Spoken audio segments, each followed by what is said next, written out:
อายเลยทำความคุ้นเคยค่ายดังจะหาพออายสนใจน้องบอกจักความหักเอ่ยความหักนางจริงหรือเพียงหักลิ้น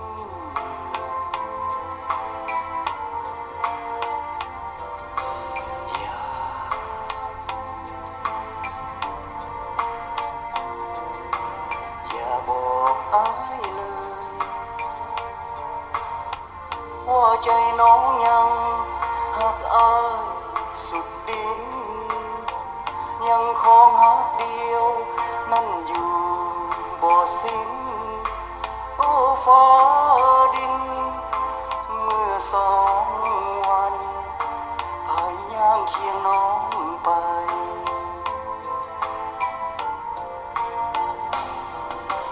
ฮักก็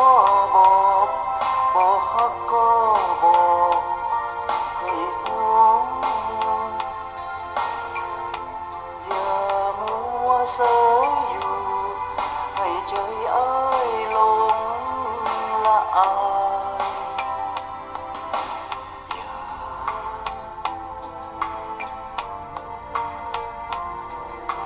อย่าหลอกอ้ายเลยถึงอ้ายเป็นสายใจง่ายกว่าไผยังคงหักเดียวได้อย่าง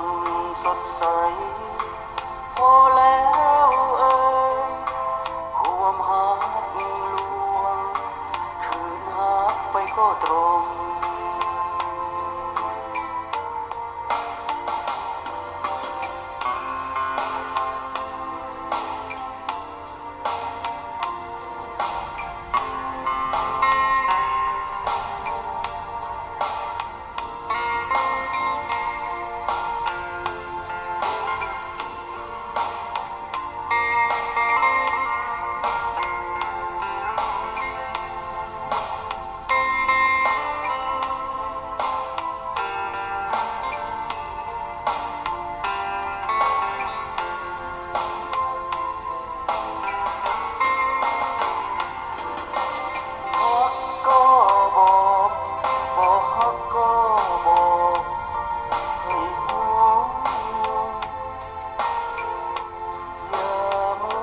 เสยอยู่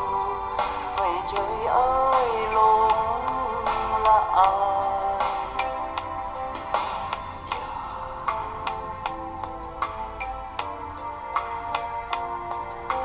อย่าหลอกอ้ายเลย